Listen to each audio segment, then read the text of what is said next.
So today we're going to talk about Daddy Brim and how you can play Brim at a higher level overall. And the first thing we're going to talk about, kind of a main tip I think overall, is understanding how to use the Brim Molly. Because if you type in Brim Molly lineup, it will come up with a ton of videos like this one where, it's a million different ways of learning post-plant lineups on whatever map, right?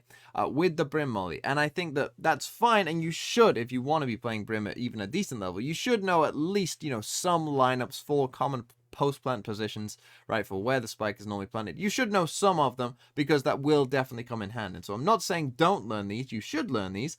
But I think, this idea that you can only ever use a Brim Molly in the post plant is something that, a lot of people seem to believe, but that is not the case at all. Yes, it is a strong post plant tool, but there are other ways of using it that are probably going to be more beneficial in a lot of ways. For instance, let's come on here to Bind, a map where a lot of people can struggle to attack on this map, right? And you might have a Brim that's just saving their Molly for post plant all of the time, or it might be you doing that as well. But if you can learn some lineups that land in different areas to help clear angles instead, that is going to really help you, because I can guarantee that for the most of you on Bind, particularly like on the B site, you're probably more so struggling to get in onto the site than you are playing post plant. B site on Bind is one of the notorious for being one of the hardest sites to retake in the game. So do you really need that post plant lineup if it's already a very difficult site to retake on? Maybe not, right? Maybe you instead want that lineup to be something that clears an angle for you as you're entering onto site, right? So a Molly, for instance, that lands like in here, that clears this close corner here, and maybe, makes it more difficult for people to run out from CT and come this way, or people in the tube to come this way. Maybe they have to escape this way instead, right? This is going to be very, very beneficial for you. And if you start looking at this, right, let's say we're doing a full exec through garden, right? We're coming up here as a full 5 stack. We're sending it, right? You're going to have this Molly lineup or whatever from maybe somewhere back here, right? That seems like it would be pretty doable. I don't actually know myself, but, it seems like something that you could probably go into a custom game and figure out pretty easily. You go in there, you send down the smokes, right? And if you are all 5 coming this way, by the way, you should also be smoking off hookah because you don't know what's in there. So, right, you come down here, right? You stim beacon, let's say, as well, right? You're coming in, and this Molly, is going to land, and it's going to clear these corners for you as you're coming in onto the site. And it means that, if you can clear this close underneath hookah here, and you can clear this close left, you take a look at this site all of a sudden, and it's like, well, we're pretty in the clear. Like, what? We can probably scale up all the way deep into site, and then start really getting in onto the site, and we don't have to worry about, a few angles that we might otherwise would have had to have worried about because of this Brim Molly. And this is how you should be thinking about this Molly, I think, a bit more, is that if you are struggling to get onto the site, which particularly on a map like Bind could very well be the case, mollies like this and knowing lineups like this are going to be beneficial to you. For instance, another example would be on Fracture. A very common one that a lot of pro teams like to use is a molly that comes from down here. You run, you jump, and the molly comes and lands here in tower. And what that allows you to do is basically clear the rest of the site, right? As you're coming in, you get to clear the rest. Let's put down the smokes as well. So you come in, you smoke, and you come in here and you clear, perhaps all of this area first, right? And then you come back, you clear this, and then by the time that this molly is gone, then you can come and clear tower. But the great thing about this is that it allows you to clear all of this site first, and means that whilst you're looking that way, no defender can come and swing you from tower across here, which is great. And that is why a lot of pro teams use it. And mollies like this, are very strong and will be very strong overall for you to help you take that site. And if you are struggling in that area, which in a ranked game, I can guarantee is probably more likely the case than holding onto post plants, just, based off its ranked. So, learning these lineups instead, I think are going to help you, or at least having them in your back pocket to know, okay, we are struggling to plant the spike. Let's use one of these lineups instead to help clear angles. That is going to be a very effective way of improving your Brim gameplay. The second thing when it comes to Brim is understanding the use of your ult, because similar to the Brim Molly, I think a lot of people will be like, well, I'm only going to save my ult for post plant, again, because it's a very effective post plant tool, which again, is very, very true. But that doesn't mean that you always should be using it as a post-plant tool. You should be using it in different ways, similar to the Molly, where the ult is essentially just a bigger version of it that's going to guarantee that no one is in a certain area, right? For instance, let's take a look at this video from Mako here, who's in a 1v2. He's got the spike down. Both of the Optic players are in towards Hull, and he can see that. And so what he's going to do is he's going to use his ult to section them and try and make them, you know, split up, which is exactly what happens. Ye isn't far enough in to come this way, but FNS is too deep in to where he has to come this way, right? Really, really smart use of his ult there, right? He could have maybe, you know, he did perhaps have time to, you know, just sneak away and try and use it for post plant, but, you know, he decided not to, that was too much of a risk, and he uses it here instead.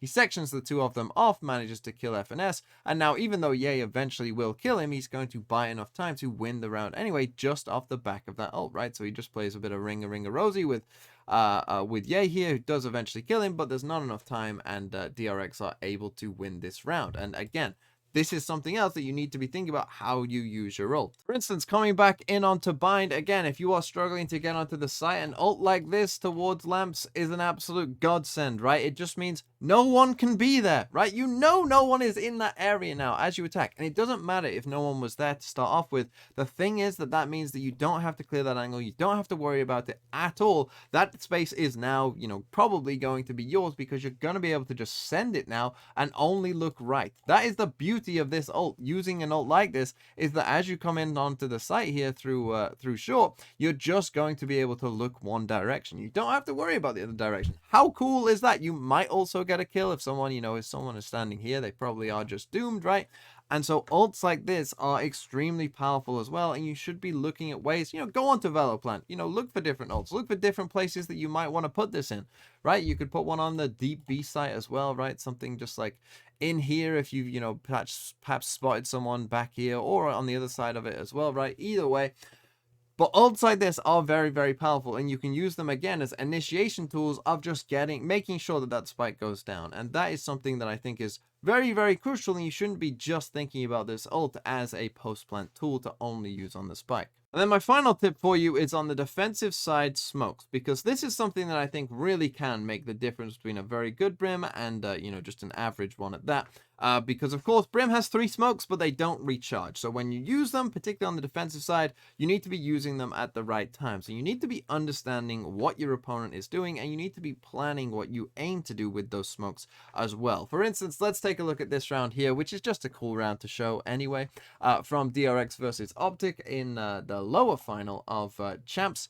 And we're going to see Mako on Brim here. And what's been happening up until this point in the game is that Optic have been taking, you know, quite a bit of control down here towards Arcade. They've been, you know, kind of using quite a bit of utility to clear out this space and attack this space of DRX. And so DRX, to start off with, what they're going to do is they're going to try and be like, okay, this time we're going to aggress on you, and we're going to stop you from taking that space, and we're going to put a smoke down here.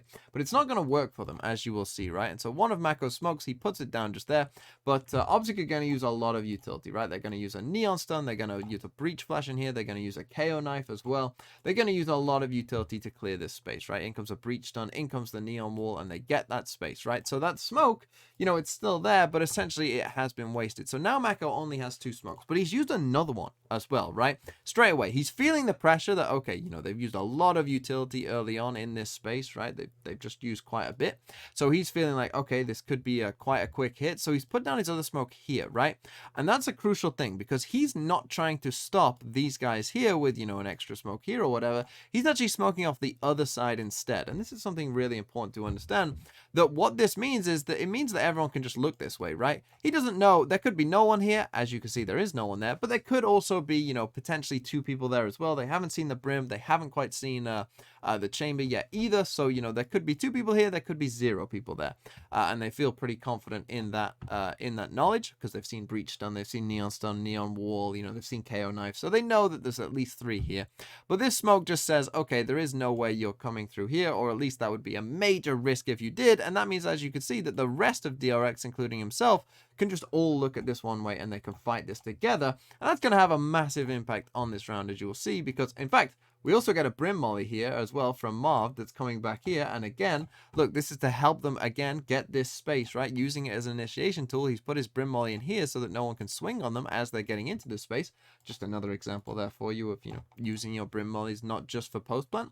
Ye actually managed to get a kill on the other side of the map. So DRX were like, okay, well, we're in a 4v5. Let's fight it, right? So they send out this Prowler just there, as you can see. They're going to send in a Neon Stun as well. And now that molly's gone, Mako is about to go crazy because he gets 1, he gets 2, he gets 3, and he manages to get the 4th as well. The spike goes down, and now he's going to use his final smoke as well, again, to just smoke that off and basically say to Ye, there's no way you're going to risk walking through that.